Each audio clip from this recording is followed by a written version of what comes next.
Bueno, pues ya estamos en esta mesa de periodistas. Muchas gracias por acompañarnos en esta mesa del miércoles 24 de noviembre. Saludo con mucho gusto, como siempre, Arturo Cano. Buenas tardes.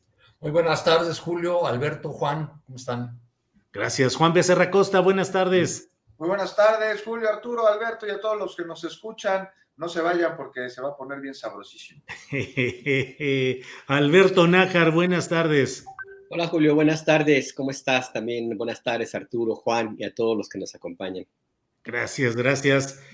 Juan Becerra Costa, vamos empezando contigo. ¿Cómo ves todo este rollo de lo que está pasando con Arturo Herrera, que lo retiran del campo de juego? Entra la subsecretaria Rodríguez Ceja. Algunos dicen que hay una volatilidad cambiaria debido a estos movimientos. ¿Qué opinas de todo lo que está pasando en ese terreno hacendario y financiero y cambiario? Juan Becerra Costa. Pues, ¿qué te parece, Julio, si arrancamos con esto último que me preguntaste sobre la volatilidad financiera, el precio del dólar? Sí, señor. Y la relación que podría llegar a tener con pues, la noticia de que Herrera ya no está más para ser gobernador del Banco de México. No sé, mira, no soy financiero y por supuesto que no es mi especialidad, pero si soy periodista y sé a quién preguntarle y pedirle que me explique. Pues ahora sí que para entender mejor asuntos como este que impactan en prácticamente todos los demás. Y sí, el dólar se ha fortalecido, pero no solo en México. Y esto está sustentado en una expectativa de continuidad de una política monetaria estadounidense. Y sobre todo después de que el presidente Biden nominó a Jerome Powell para un segundo periodo al frente de la Reserva Federal. Aunque hay más razones. Por ejemplo, está el efecto contagio de la lira turca, o que ante el retroceso de los precios del petróleo, los Estados Unidos liberaron 50 millones de barriles de su reserva estratégica y con ello pues buscan reducir los precios y moderar las presiones inflacionarias. Y muy importante, aquí hay otro asunto, hay mayor percepción de riesgo en los mercados financieros de todo el mundo debido a que están saliendo cada vez más casos de COVID-19 en Europa. Y algo que viene con una amenaza que es clarísima, que es la implementación de nuevas medidas de confinamiento ya para el cierre del año, y esto principalmente se está dando en Alemania, que es la economía más grande de la región. Entonces el dólar sí se fortalece, pero frente a varias monedas, y las pérdidas no son únicas del peso mexicano, o sea, son muchas divisas las que pierden terreno frente a la moneda de los Estados Unidos. Lo bueno es que no eres especialista en estos asuntos, Juan? Si no, ya te estarías tocando la chamba. Me lo explicaron re bien y dos fuentes distintas, financieros ambos. Adelante, Juan. Sí, y bueno, está el tema de la decisión del presidente, ¿no?, de retirar a Arturo Herrera en su nominación para ser pues, el gobernador del Banco de México. Pues algo que no es nuevo, pero al parecer, a pesar de que era la canción más sonada en Radio Pasillos, pues muchos nos venimos enterando. También parece que incluso él hace apenas unas horas, unos días. Y bueno, se da el aviso inmediatamente después de que fuera oficial. Estamos viendo que el presidente López Obrador reúne a un grupo de empresarios, que muchos de ellos pues son parte de su consejo asesor.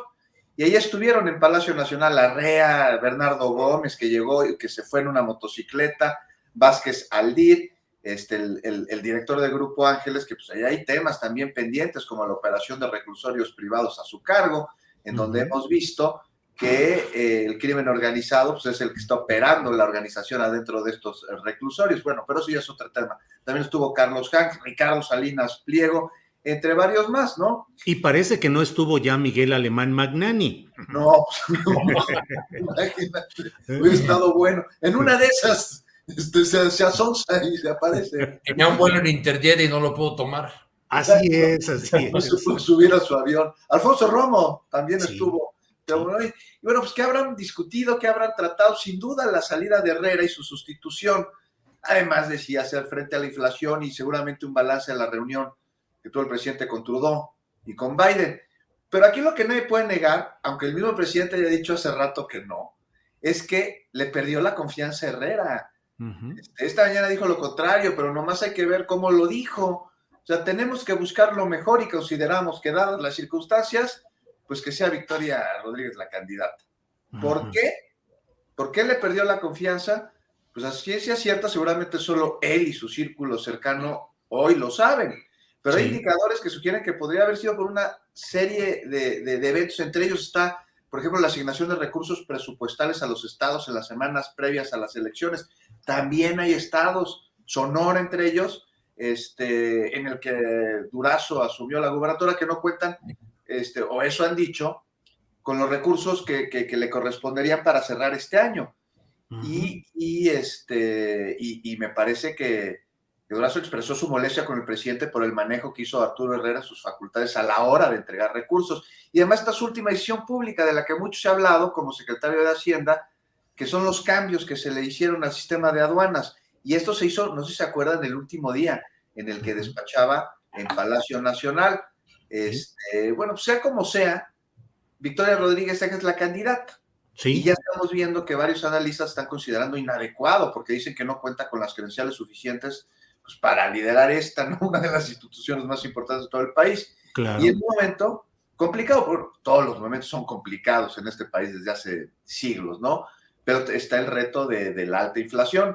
Sí. Y bueno, pues no me voy a poner a leer su currículum, pero además de sus grados académicos, de su licenciatura y de maestría que son en economía, pues ha desempeñado en áreas financieras dentro del gobierno de la ciudad y el gobierno federal, y estamos viendo ya, para acabar, que se está llevando un cambio en el país, y no veo por qué entonces el perfil del candidato a gobernador del Banco de México, pues no tendría que cambiar, algo que sin duda, pues con Victoria Rodríguez se ve. Lo que pasa aquí es que no forma parte de este club, de este club oligarca de economistas que han estado siempre a la cabeza o alrededor de las telarañas del Banco de México. Para ellos es una advenediza. Gracias, Juan Becerra Costa, que no es economista, ni reportero, ni columnista de asuntos económicos, pero véanlo ustedes ahí en vivo y a todo color. Órale, Juan, gracias. Alberto Nájar, muchas versiones hemos escuchado quienes nos dedicamos al periodismo respecto a las razones reales de la salida de Arturo Herrera de esa ruta hacia la gubernatura del Banco de México. Unos hablan efectivamente de que hubo irregularidades, malas políticas, que hay un desafecto abierto de Palacio Nacional hacia él, y otros incluso todavía pocos, pero dicen, es que a lo mejor es candidato a gobernador en el estado de Hidalgo. ¿Qué valoración tienes de todo lo que ha estado sucediendo, Alberto? Mira, se llegó incluso a publicar ahí alguna cosa que francamente, después de ver cómo se ha repetido, pues forma parte de esa estrategia de infodemia, ¿no? Loret de Mola publicó una columna, creo que ayer, y él mencionaba la idea de que el fondo de la decisión de por qué retirar la candidatura de Arturo Herrera como aspirante al gobierno, a la gobernatura del Banco de México, de retirarla del Senado, fue porque no estuvo de acuerdo, según Loret de Mola, en que el presidente López Obrador quiere meter mano a las reservas internacionales. Uh-huh. Esto denota, obviamente, pues, ¿cómo te diré? Pues yo estoy convencido de que el odio embrutece, ¿no? Y creo que este es el caso. Legalmente no se puede. El Banco de México no tiene una autonomía que ha sido respetada durante mucho tiempo y hay instancias internacionales que impedirían cualquier asomo siquiera de que las reservas internacionales fueran utilizadas para algo que no fuera el propósito que tiene, que es como una especie de colchón para cualquier contingencia y está muy especificado. Entonces yo me inclinaría más por un tema, sí, como lo mencionaba Juan, de que no hay como una, digamos, conformidad con la actuación de Arturo Herrera en alguna de sus funciones como secretario de Hacienda y otras. Se me hace un poco difícil aceptar que el único argumento para que se proponga a Victoria Rodríguez sea por el género. Me parece que pues sí es válido, pero no creo yo que sea el único. Y coincido con Juan, la razón verdadera pues se va a conocer en algún momento. No sé si Arturo Herrera vaya a hablar y a contar la historia, no lo veo en el perfil de Ursúa, que después de renunciar, pues de salir de Hacienda, se ha dedicado a hablar y hablar y hablar y hablar. Yo no veo a Arturo Herrera en ese talante, pero se va a saber cuál será el fondo del asunto. Hasta ahora yo sí me inclino más por un tema que tendría que ver con su desempeño y también alguna otra inconformidad que pudo haber detectado el equipo cercano del presidente acerca de la reacción del Banco de México. Y obvio también, no hay que olvidarnos que existe un debate, una controversia interesante dentro del gabinete presidencial sobre los llamados puros, los puros del obradorismo y los que se consideran pues, más cercanos al reformismo, o sea, Claudia Sheinbaum y Marcelo Ebrard, para decirlo claramente, que sean como las cabezas más visibles. Así es que yo creo que ahí también hubo algún debate en el sentido de que estarían pensando en que se ocupara una posición en el Banco de México que va a durar varios años para quien va eventualmente considera que puede ser la próxima presidenta de la República. Entonces yo creo que también eso tuvo mucho que ver en el ánimo del presidente López Obrador. Y más allá de eso, también quisiera comentar un poco lo que se tiene que ver con esta especulación que ha habido y que no es nueva, de pretender achacar a la decisión de retirar la candidatura de Arturo Herrera al gobierno del Banco de México, achacarle la inestabilidad del peso. El peso y el dólar, el tipo de cambio, se mueven por N razones. Cada fin de semana, los viernes, aumenta el precio del dólar por la demanda, por la gente que va a salir de paseo, o así era antes de la pandemia. Cada fin de mes y cada cierto tiempo hay un incremento en el precio del dólar porque los bancos envían a sus casas centrales una cantidad importante de dólares, justo pues, como el reporte que tienen que entregar cada cierto tiempo, y eso encarece el tipo de cambio. Y en este caso, además de las razones que ya dijo Juan Becerra, no hay que olvidar que hay un proceso de inflación mundial, pero particularmente en América, que ha sido muy fuerte. Las cadenas de producción están muy alteradas después de la pandemia, como un resultado de la pandemia de la COVID-19. Esto ha encarecido algunos productos por una demanda súbita, porque la gente empezó a salir del confinamiento y pues demanda productos y la capacidad de producción ciertamente es limitada. Entonces eso encarece los productos y va al alza la inflación. Y además no hay que olvidar tampoco que hace ya meses, desde que asumió Joe Biden el gobierno de Estados Unidos, la Fed ha mantenido sus tasas de interés muy bajitas, casi cercanas a cero. Y esto ha recibido críticas de parte de analistas en Estados Unidos que están recomendando que aumente las tasas como una forma también de combatir la inflación allá en ese país. Y este rumor de que habrá un incremento de tasas tiene ya un par de semanas. Entonces, cuando aumentan las tasas de la Fed, el dólar se encarece. ¿Por qué? Porque los capitales golondrinos simple y sencillamente se van a lo seguro. Y lo seguro no es necesariamente el peso, sino son los dólares. Entonces se van y pues aumenta el tipo de cambio. Todo este montón de cosas alteran pues el tipo de cambio y esto se sabe y esto tenía mucho tiempo. La última vez que el dólar se mantuvo estable a fuerza pues fue en los años 80, creo, cuando todavía no había el tipo de cambio volátil. Y esto hace mucho tiempo que dejó de ser un referente para medir la estabilidad o no de un país y de México muchísimo menos, justamente por todo este tipo de circunstancias que hemos comentado aquí en esta mesa. Así es que pues todo lo demás es como espantar con el petate del muerto, es como tratar de lanzar cazabobos o engañabobos, y pues solamente se lo creen quienes realmente están en la idea de que cualquier cosa que suceda en México pues es responsabilidad de Andrés Manuel López Obrador. El dólar se va a estabilizar, el peso también, porque además, y con esto cierro, el peso mexicano es una de las monedas de más demanda. Hay muchas operaciones financieras a nivel América Latina y inclusive en Europa que se hacen con pesos. Entonces el peso está bien cotizado, pues si eso lo se sabe en los mercados internacionales, fuera, lejos de la especulación electorera que ha permeado mucho en México. Así es que yo diría, no tiene nada que ver si es Victoria Rodríguez, si es Arturo Herrera o si es el Papa Juan Pablo II revivido, no. Esto es una cuestión meramente ajena a la política y qué bueno que sea así, porque mezclar la economía con la política, en México tenemos experiencias de pésimos resultados, Julio. Gracias, Alberto Nájar. Oye, Arturo Cano, pues y eso que no saben de economía y que no son periodistas de asuntos económicos, y míralos, yo creo que vamos a ver. Alberto tiene que confesar que le debe su formación en la materia al ITAM.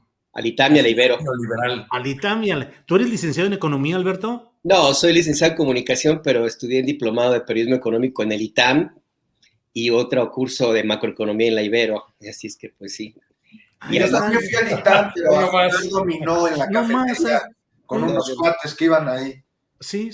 Hay humildemente. Pues Arturo Cano, pues regresemos a lo político, que es lo que nos dejan las formas. Perdón. Más allá de lo que estaba explicando Alberto, que tiene toda la razón con esta introducción que nos daba al papel del peso mexicano, su lugar en el mundo, creo que sigue profundamente arraigado en la psique nacional el hecho de que cuando vemos que el dólar se mueve es el anticipo o es el preámbulo o es la antesala de una crisis. Eso es algo que no ha cambiado, pese a que la explicación que nos ha dado Alberto es muy razonable, pero a ojos de la opinión pública o de mucha gente sigue esa cosa, ya se movió el dólar, ya pues compra dólares, ¿no? Antes de que suba más, cosas por el estilo. Y en ese sentido, pues la oposición naturalmente utiliza estos movimientos de la moneda, de la paridad, para hablar o para insistir en lo que ha insistido a lo largo de todo el gobierno de Andrés Manuel López Obrador, que es en el fracaso del presidente en la materia, en que el presidente no sabe de economía. Cada vez que ha habido movimientos en el área financiera, cuando salió Ursúa, ocurrió, cuando se fue Herrera también, han hecho una y otra vez los pronósticos de ahí viene el apocalipsis, ahí viene un desastre o el desastre que nosotros habíamos anticipado y no ha ocurrido en ninguno de los casos. Igual para mandar señales de tranquilidad, pues se dan estos eventos como el que vimos del presidente en su reunión con los empresarios, donde además de los temas que ya enunció Juan, pues quizá también abordaron el asunto del aumento al salario mínimo que se define en estos días y el tema de la recuperación de empleos.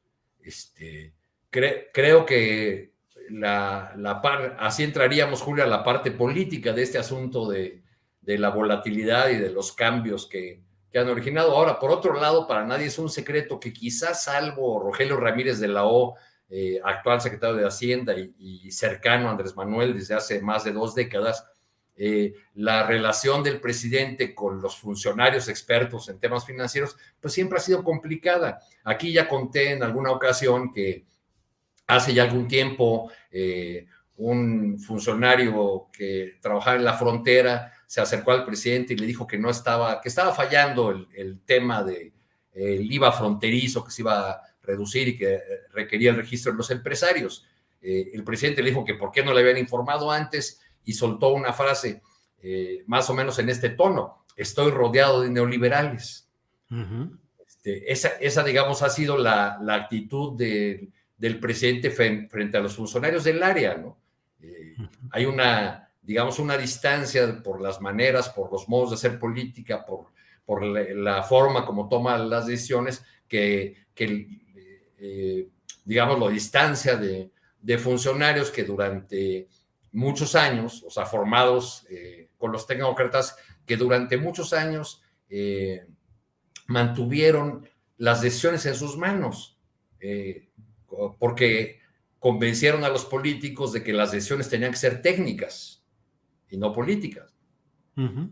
Arturo, gracias. Juan Becerra Costa, ¿qué onda con el acuerdo publicado por la Presidencia de la República en el Diario Oficial de la Federación para declarar de seguridad nacional y de interés público obras y proyectos asociados al gobierno federal que sean de carácter estratégico o prioritario? ¿Qué opinas del acuerdo en sí mismo, del contexto respecto a los amparos que por cascada presentan algunos grupos contra esas obras estratégicas y la reacción que está habiendo en términos mediáticos y políticos sobre este tema, Juan? Por ejemplo, del INAI, ¿no, Julio? Que ya que va a presentar un recurso ahí. No, pues hay un río revuelto, Julio. Y bueno, pues ahí está este decreto que, por un lado, no hay duda que responde a situaciones que requieren ser atendidas y que son prioritarias. Que ahorita vamos a ver por qué, pero claro que forman parte de asuntos de seguridad nacional. O sea, esto viene porque con intereses bien mezquinos que han sido además ajenos al desarrollo, los proyectos se han detenido por interpretaciones de la ley con las que se abusa. Y entonces, para que puedan avanzar estos proyectos, pues el presidente, pues en su pragmatismo, le hace este decreto o acuerdo, como le quieran llamar, para poder avanzar en las obras, para que ya no las detengan. Ahora, aquí, el decreto y sus efectos deben ser revisados, me parece, pero sobre todo blindados en el interés por el que fueron suscritos, porque puede dar pie a intereses bien oscuros de los que nadie está ajeno. O sea, las intenciones del presidente por las cuales se emitió no son las mismas de muchos que dicen estar en el movimiento de transformación. Decías, ¿no, Arturo? Que el presidente dijo, estoy rodeado de neoliberales. No solo de ellos, también está rodeado de algunos que son de la mafia del poder y también está rodeado de algunos priistas que pues no se crearon ni se destruyeron, sino simplemente se transformaron. Entonces, pues hay mucha gente que dice estar en el movimiento de la contratransformación, pero pues nada más están ahí para ver qué sacan de él. Y van a ir saliendo en estos 3 años. Y si el presidente no mete la mano al fuego por nadie, que ya lo ha dicho, debe evitar que este decreto vaya a ser la herramienta en el futuro para vayamos nosotros a saber qué barbaridad. O sea, para que de manera posterior no se abuse por él. Y bueno, también me preguntas de los amparos, Julio, pues es una respuesta a ellos, o sea, se han convertido en deporte de la oposición.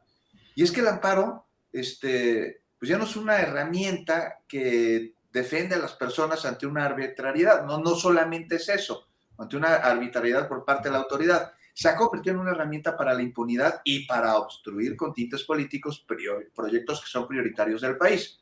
Ahora, el INAI se trepa su prieto azabache y va a presentar la controversia constitucional. Y estará bueno revisarla, porque hay que entender bien qué es la seguridad nacional.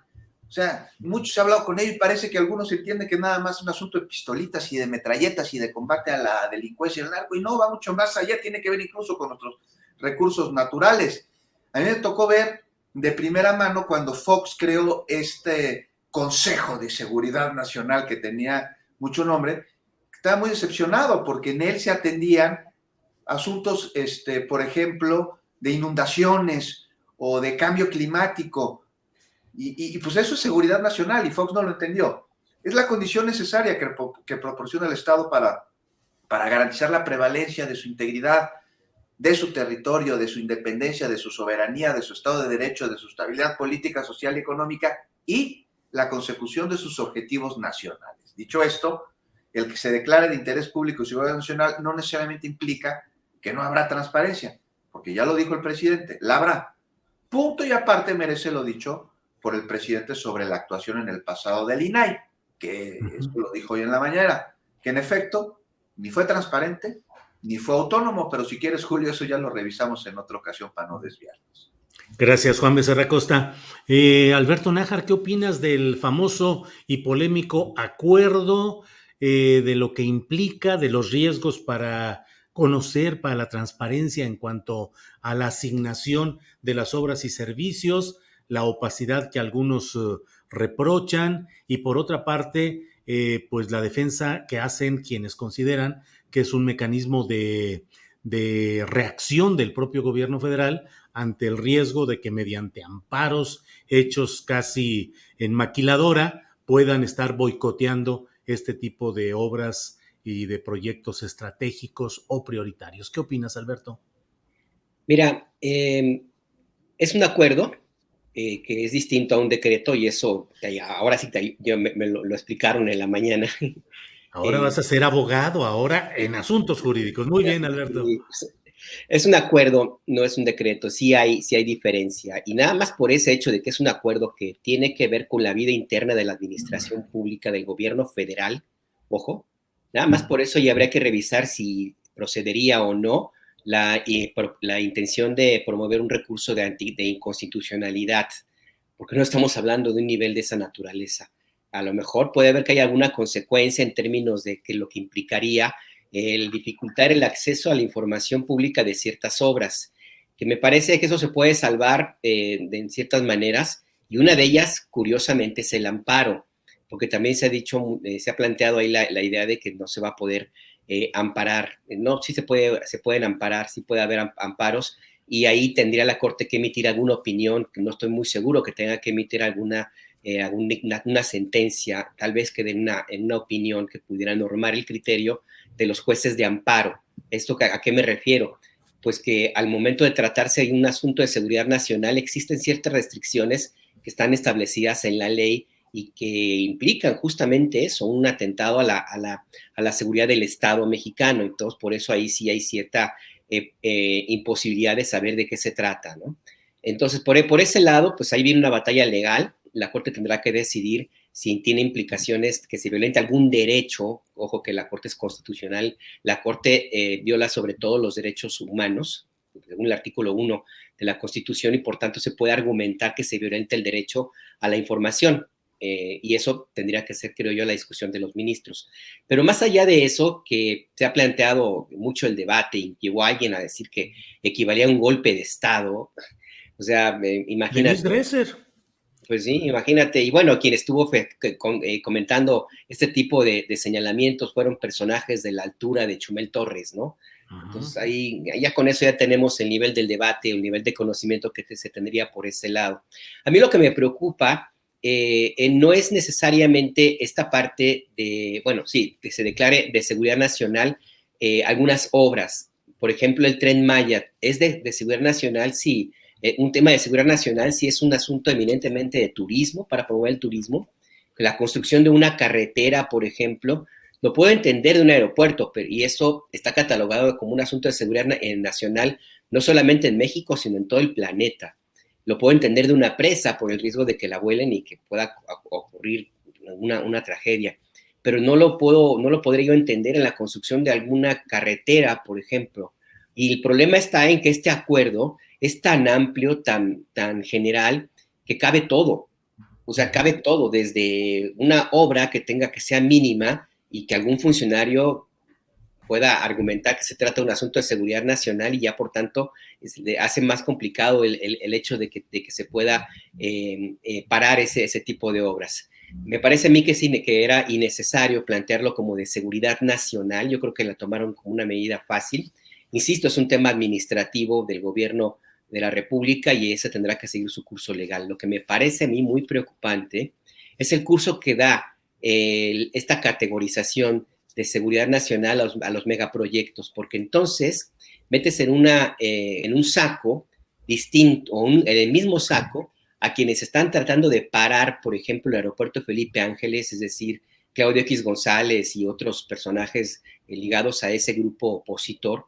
Metes en ese mismo saco a quienes se oponen al corredor transísmico, comunidades juchitecas, o a quienes están en contra del Tren Maya, comunidades de origen maya, por ejemplo, y metes también a comunidades indígenas y rurales que puedan verse afectados por algún megaproyecto, como fue el caso, por ejemplo, de la presa en Jalisco, que se me fue el nombre. En Temaca, sí. Temaca, exactamente.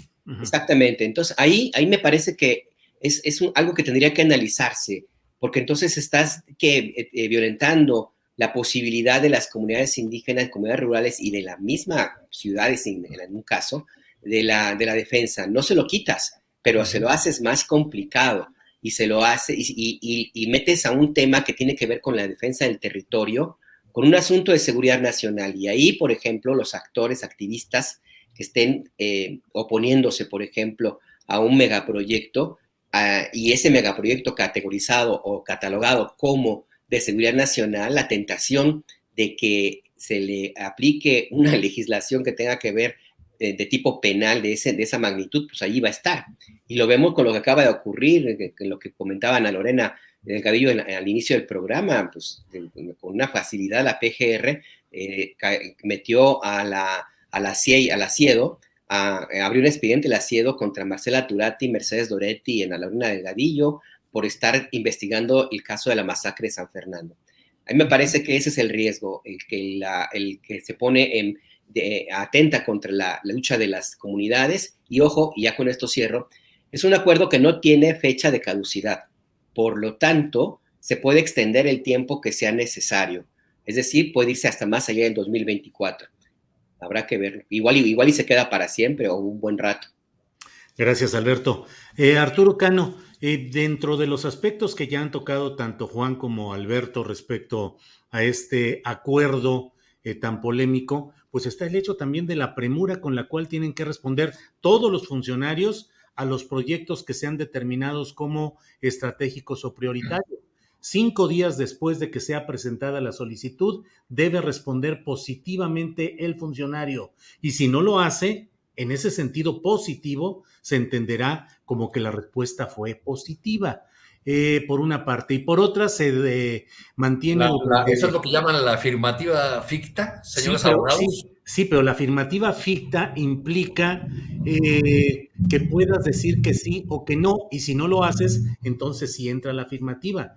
Pero aquí se dice que debe de haberse emitido positivamente la autorización, y si no, en 5 días entra esa especie de afirmativa ficta. Pero yo lo que leí en el acuerdo es que obligatoriamente los funcionarios tienen que aprobar los proyectos que les sean presentados en 5 días. Y en un lapso de 12 meses, esa autorización provisional debe convertirse en definitiva. Entonces, pues todo el sistema, por ejemplo, en el sur, donde hay una serie de comunidades que están exigiendo pues que haya los estudios adecuados de medición ambiental y de 1000 cosas, pues eso se anula, porque todas las autoridades tendrán que aprobar los proyectos de una manera rápida y sin mayor discusión. Pero tu opinión, por favor, Arturo. Sí. Pues creo que el presidente tiene más prisa que a principio de año, porque yo les iba a comentar que me tocó a principios del mes de marzo de este año estar en una gira del presidente, justo por toda la obra del Tren Maya. En cada uno de los actos, que fueron varios a lo largo de 2 días, hubo la insistencia del presidente en que tienen que terminar la obra, en que tienen que avanzar. Escribí, nada más les doy el principio de esa crónica. Dice: el presidente tiene prisa, nada que en 2024. Quiere dar el banderazo al Tren Maya en 2023, de la obra completa, no de tramos, porque asegura, antes de irme a Palenque, dado el nombre sonoro de su rancho, que se hará cargo de no dejar obras inconclusas. Durante 2 días, los constructores civiles o militares soltaron cifras como metralla, porcentajes de avance, empleos creados, durmientes en existencia y por recibir, kilómetros desmontados y un largo etcétera. No es suficiente. El presidente López Obrador vino a apurar y reconocer, a expresar confianza al tiempo que apretaba tuercas. Esto fue a principios de marzo, y ahora que estamos ya por finalizar el año, pues parece ser que la prisa del presidente ha crecido, que quiere apretar todas las tuercas del aparato gubernamental para cumplir con esas obras que él considera que serán su legado, el emblema, la representación de su propuesta de desarrollo y de su proyecto político, en cierto sentido. Yo en ese sentido ubico estas prisas del presidente, que lo colocan siempre en el blanco de las críticas, porque la oposición considera que estas decisiones, como la del acuerdo, están reñidas con la transparencia. El presidente les responde, no le falta razón en parte, con el tema de que muchos de los organismos que se crearon en los sexenios anteriores, en aras de la transparencia y de la fiscalización, fueron en realidad fachadas, porque la corrupción creció y creció hasta llegar a los niveles del sexenio de Peña Nieto, aunque también gracias a algunos de esos organismos fue que se pudo conocer o que se pudo acceder a información que ahora está en las investigaciones de los casos de corrupción del pasado. Yo veo que la prisa del presidente, que es cada vez mayor para concluir estas obras, y que pues se está haciendo lo que considera necesario para que se cumplan, y ojo, dejando ya cada vez más a los militares como los ejecutores únicos de muchos de estos proyectos. Bien, gracias Arturo. Juan Becerra Costa, se está anunciando para este sábado próximo en un salón del World Trade Center ahí en la Ciudad de México, una reunión en la cual se instalará, dicen, el comité promotor de algo que ahora se va a llamar Frente Cívico Nacional. Las siglas, según me pareció a mí, pues son algo así como Fresín, o sea, va a ser el Fresín, con C, con C. Entonces, no sé qué es lo que suceda, pero los nombres de los personajes que están insistiendo, pues me parecen, pues más de lo mismo, me parecen reciclados. Entre otros está el senador Álvarez y Casa, Cecilia Soto, Fernando Belauzarán, Gustavo Madero, Acosta Naranjo, Guadalupe Acosta Naranjo, hasta Graco Ramírez por ahí anda, en fin. ¿Qué opinas de este reciclamiento o relanzamiento, puede ser, de la oposición al presidente López Obrador? Dicen que el propósito fundamental es detectar la candidatura presidencial unitaria para 2024. Van a andar buscando el candidato ideal. ¿Qué opinas, Juan? Pues que está fresa, ¿no? Está fresín. Fresín. Los nombres, ¿no? El tumor, el frena, el fresín. No, pues yo digo que en sus nombres llevan la esencia de lo que les motiva. No sé. Mira, sí se van a reunir, pero no sé, Julio, yo le he buscado y me parece que todavía no señalan quién va a ser su líder. No, dicen que no. No, ¿verdad? Todavía no señalan quién es su líder. Enumera, Fresín, problemas dentro de los que destaca, según sus palabras, ataques a instituciones, a investigadores y una amenaza a la autonomía de las universidades. Además de autoritarismo, ¿qué más? Falta de políticas de género, que habríamos de hablar al ratito si da tiempo. Hace 2 años que se emitió la alerta de género en la Ciudad de México, los resultados fueron interesantes, los que va a conocer la jefe. Bueno, pero bueno, regresando a este tema, abandono de programas sociales, también dicen los de Fresín, que no puede ser, y pues la cantaleta, ¿no? Que el país no solo está peor que antes, sino que está amenazado por la restauración autoritaria. No sé, me suena falso. O sea, no es el Fresín, sino sus intenciones, porque el Fresín existe. Es lo que me suena falso en sus intenciones. Y escuchando su discurso, lo primero que me vino a la mente sin saberlo fue a Gustavo Madero, fíjate, Julio. Uh-huh. Pues ya vi que va a estar el próximo 27 de noviembre en la instalación de su comité promotor, un comité con el que sin duda, y ya dijeron, van a buscar jalar a partidos políticos. Y ya hemos visto estos frentes, ¿no? Y es de lástima porque se necesita de una oposición en nuestro país. Es indispensable que exista para que haya democracia y contrapesos. Son absolutamente necesarios los contrapesos en cualquier país democrático, pero que sean reales, que sean con sentido social, no de intereses particulares. Y ya, no más que eso. Y digo que es una lástima porque además estos frentes son irrisorios y peligrosos al mismo tiempo. O sea, dan risa porque se les vuelan sus casas de campaña, tan vacías como lo son sus propias propuestas, y peligrosos porque apelan al miedo y al odio.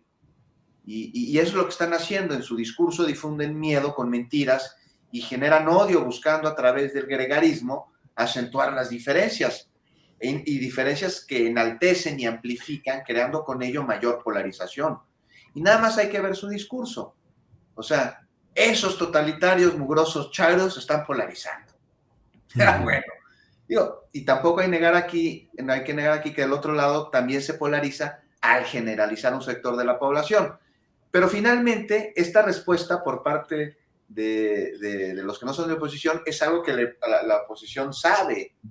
Pues llevan 2000 años evangelizando, no son tontos, e intentan aprovechar este tipo de frentes que aquí lo que habríamos de preguntarnos es de quién reciben su dinero, quién los está promocionando, cuáles son las indicaciones que están recibiendo, órdenes, de quién, cuál es su verdadera intención.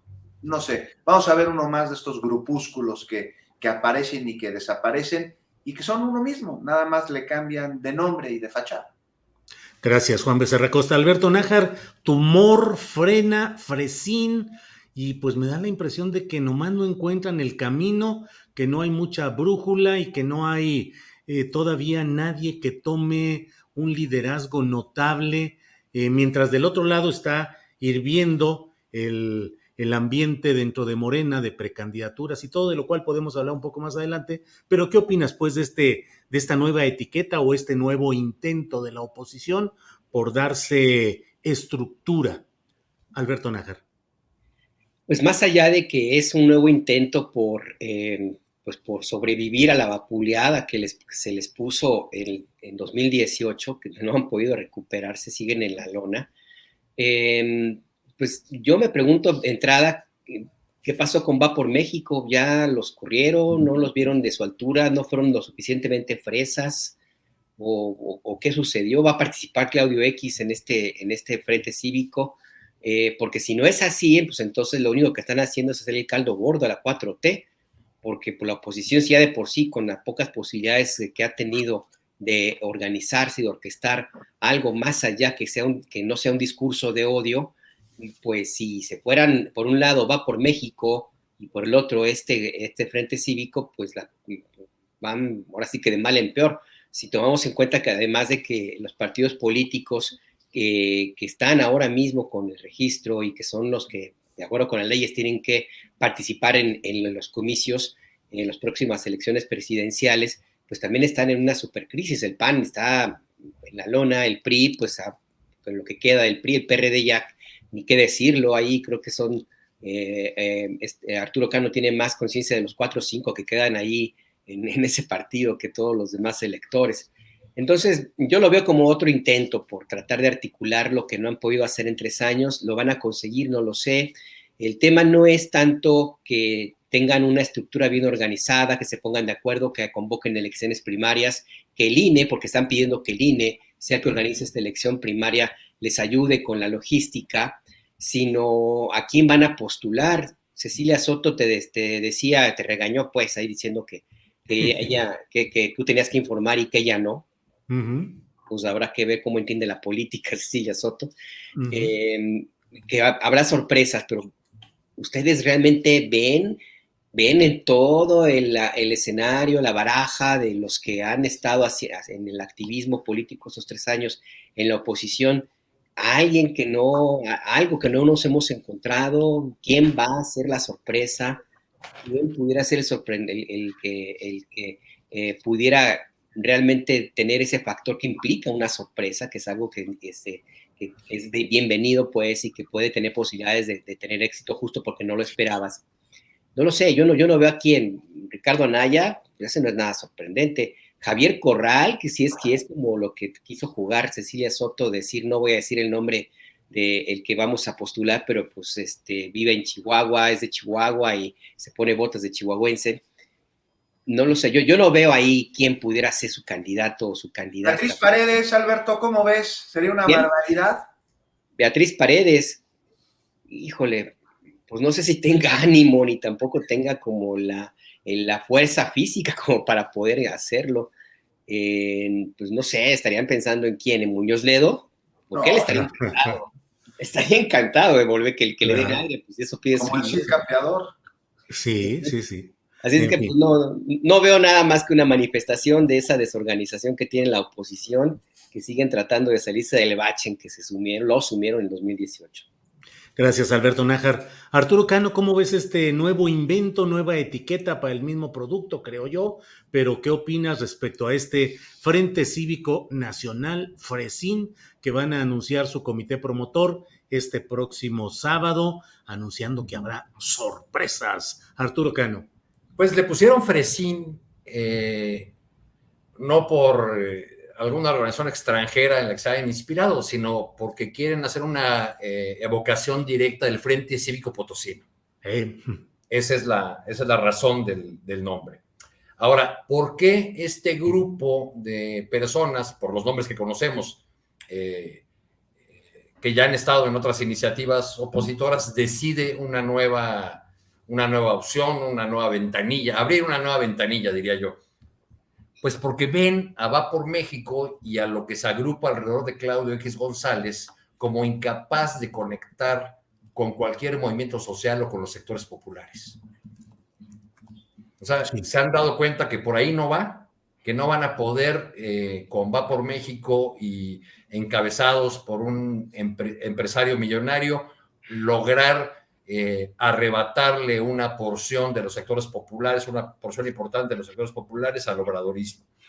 Yo creo que por eso han decidido este nombre, lanzar esta iniciativa para tratar de convocar a los que no caben en los salones perfumados de Claudio X González. Ahora, la clave de lo que pretenden hacer, creo que te la dijo Cecilia Soto cuando habló de un proceso largo de primarias. Uh-huh. Por lo que yo he sabido, no... bueno, más bien tienen en el horizonte una posible ruptura de la coalición obradorista y están pensando en Marcelo Ebrard o en Ricardo Monreal como candidatos. Uh-huh. ¿No? Vaya.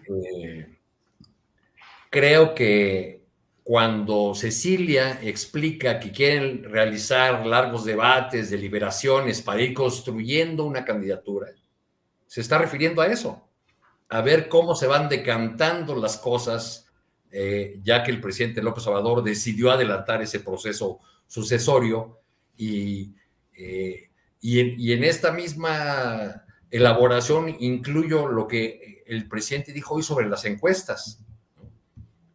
Las volvió a defender, insistió en que es un método que no solo evita la confrontación, sino que es un método democrático. Lo que se le ha puesto enfrente y con todas sus letras del flanco del senador Monreal es la propuesta de que tiene que haber una elección primaria en Morena. Y esa es justo la propuesta que está retomando este Frente Cívico. Por otro lado, hasta por los nombres que sabemos, pues son los mismos nombres, ¿no? Decía Cecilia Soto que es la sociedad civil, no estamos ligados a partidos. Bueno, más bien no están ahora en las direcciones de los partidos, pero lo han estado. Claro, entre los nombres también hay muchos, como Álvarez y Casa, que vienen o proceden de la sociedad civil, que quizá por allí del 88 o el 94 era sociedad civil pura. A partir de esos años vivimos un proceso de entreveramiento entre las figuras de la sociedad civil y los políticos, y terminaron casi siendo lo mismo, como lo vamos a ver en esta reunión del sábado en el World Trade Center. Bien, pido, ya saben que siempre privilegio su opinión y siempre procuro que todo el tiempo sea para ustedes. Déjenme nada más agregar 3 minutitos tal vez relacionados con esta clave que Arturo Cano devela del nombre. Frente Cívico Nacional es como el Frente Cívico Potosino. Y el sábado pasado se revivió algo que ya no tiene más que la fuerza del membrete, que es el Frente Cívico Potosino en San Luis Potosí. Hubo una reunión en la cual participaron unas 150 personas, la mayoría viejos acompañantes de las gestas del doctor Salvador Nava Martínez, pero ya sin mucho discurso ni presencia en la realidad actual, salvo el nieto del doctor Nava, que se llama Javier Nava, y que él ha sido arropado por Emilio Álvarez y Casa, por Javier Corral, por Belauzarán y por Acosta Naranjo, entre otros personajes, y ahora él, que llegó de la mano de uno de los Gallardo, del papá Gallardo, a la diputación por el PRD, levantándose la mano y discursos laudatorios de uno a otro, luego se peleó con ellos y terminó convertido en algo muy peculiar, presidente municipal de San Luis Potosí, que luego solicitó licencia para ser candidato del PAN a gobernador, no ganó ahí, perdió, peleó ahí adentro y luego se pasó a Morena y fue candidato a presidente municipal con la propia Morena.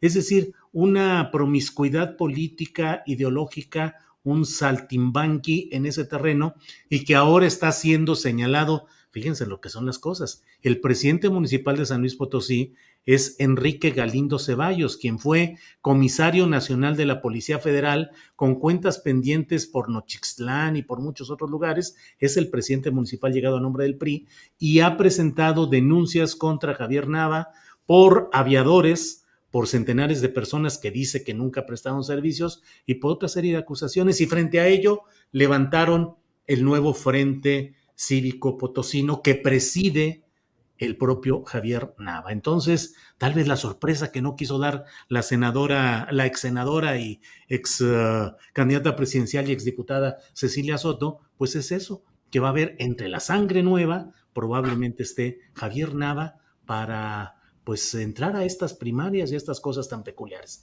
En fin. Y ex seguidora de aquel, ¿cómo se llamaba? Aquel Larouche. Sí, de Larouche con aquel ¿Recuerdas ese dato de Cecilia Soto? De que Partido Laborista el Mexicano, Partido Laborista Mexicano. de Lyndon LaRouche. Lyndon LaRouche, el polémico. Ella y su esposo Patricio Esteves fueron los creadores de esa fuerza, y una señora Maribilia Carrasco o algo así se llamaba. Sí, así es. En fin, pues ya son las 2 de la tarde con 51 minutos, estamos en la parte final, así es que Juan Becerra Costa, lo que quieras agregar, el tema que desees, estamos aquí, somos todo oídos, Juan Becerra.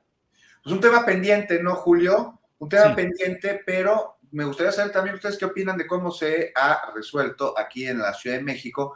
Pendiente no en el sentido que no se haya hecho nada, sino de que todavía hay muchísimo, demasiado por hacer y por lograr, pero pues hace 2 años se emitió la declaratoria de alerta de género aquí en la Ciudad de México y hoy la jefa de gobierno habló sobre resultados, pero más que hablar de los resultados, son las medidas las que son de llamar la atención. Tiene que ver, por ejemplo, desde la prevención en la calle. No sé si han visto estas avenidas, los senderos seguros, la capacitación de autoridades, hay cifras de mayor cantidad de personas agredidas que están detenidos, porque antes había una cifra negra terrible en este asunto. Entonces llegaba una mujer que acusaba violencia de género y cambiaban la tipificación del delito. Digo, con esto no quiero decir que esté resuelto, no, mucho menos, pero sí valdría la pena analizarse que se está buscando la mejor condición social de la mujer a través de una política integral. No sé ustedes, pero yo nunca había visto que se atendiera este gravísimo problema, intentando y haciendo esfuerzos por, primero, intentar eliminar todas estas cadenas que han amarrado a las mujeres de manera centenaria y tradicional a labores de la casa y de sus hijos, y resolver que estas obligaciones que les ha impuesto una sociedad, ellas la puedan de alguna manera satisfacer para llevar a cabo su labor personal, que tiene que ver con una política integral que busca que las mujeres puedan resolver el asunto de dejar a los niños en algún lugar, el asunto de cuidarlos, el asunto de cuidar a las personas en la casa. Y es que, desgraciadamente, por ejemplo, cada 10 de mayo que celebramos el Día de la Madre aquí en México, pues hay que recordar la figura materna que tenemos, que ha sido una heredada de la conquista, cuando Hernán Cortés utiliza a la Malinche y luego la regala a uno de sus generales cuando Jonah les de utilidad, y la población mexica empieza a emular la manera en la que los españoles trataban a la mujer y empiezan a tratar a sus mujeres de la misma manera. Y entonces tenemos a la madrecita santa, a la madrecita abnegada, de no, mijito, yo ya comí, tú acábate el plato, háganme mi fiesta del 10 de mayo y yo cocino y yo limpio para que me agasajen sus amigos y todos se ponen borrachos. Y es una figura en donde la mujer dejó de tener aspiraciones personales para cumplirle las aspiraciones primero a sus papás, luego a sus hermanos, y si se casaba a su esposo y a sus hijos. Y eso es lo que busca atender la política actual. O sea, no solo son medidas paliativas o medidas que responden cuando ya se presentó la situación, sino que busca cambiar esta cultura. Entonces, pues no sé, Julio, ahí te recomiendo que invites a alguien un día para hablar, estaría interesante, alguien que en verdad sea especialista en el tema, para ver cómo ve los esfuerzos que se están llevando a cabo en la Ciudad de México, pues desde hace 2 años con la emisión de esta declaratoria de alerta de género. Órale, sí, muy interesante, Juan. Perdón, ¿alguien iba a decir algo? No, Juan, sí, claro. Déjame anotarlo por aquí y es un tema muy interesante y bueno, pues te agradezco el comentario y la información, la referencia. Gracias. Alberto Nájar, en esta parte final, ¿qué deseas agregar, por favor?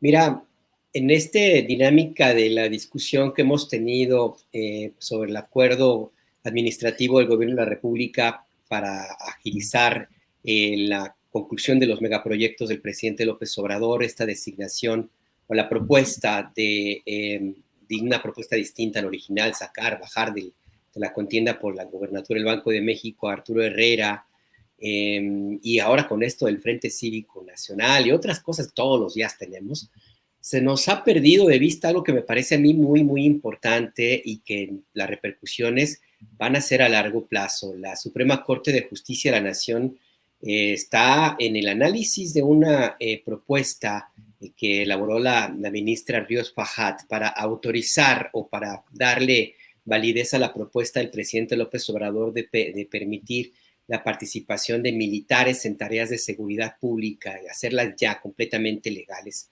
La idea la propuesta de la ministra es que no hay violación a la Constitución y por lo tanto se puede permitir esto que plantea y que ya de hecho existe por parte del gobierno de la 4T. Está en discusión, es posible que se vote y se autorice el día de hoy.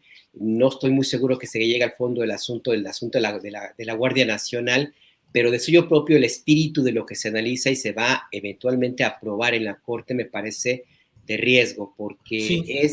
es algo que no podemos perderle de vista. Hay una presencia muy importante de las Fuerzas Armadas, especialmente del Ejército, en tareas que le corresponden a los civiles. Y la seguridad pública, si bien los militares han participado en estas labores, si tú me apuras, desde 1997 o el 95, cuando se sustituyó a todos los agentes de la Policía Judicial Federal por elementos de los GAFES y la Policía Militar, de ahí nacieron los Zetas. Si bien es cierto que tiene mucho tiempo, también lo es que el grado de constitucionalidad que se le está dando, esto tiene la posibilidad de que sea permanente. Y la posibilidad de que en México exista una policía militarizada avanza a pasos rápidos. Y me parece que si le sumamos las áreas en las cuales el Ejército, las Fuerzas Armadas están acumulando poder, hay que revisarlo. No me parece que sea la mejor forma de tener una presencia de las Fuerzas Armadas, del Ejército, en un país que aspira a la democracia. ¿Por qué lo digo? Porque el presidente López Obrador tiene la capacidad de controlar a los militares, le deben mucho, lo quieren mucho, los ha apapachado, pero el presidente se va en 2024, en septiembre, y el que venga no tiene esa capacidad, ese carisma, y no tiene los hilos de las Fuerzas Armadas como los tiene ahora López Obrador, y eso no se hereda, eso se gana. Entonces ahí me parece que hay un riesgo que debemos tenerle siempre permanentemente la mirada puesta, Julio.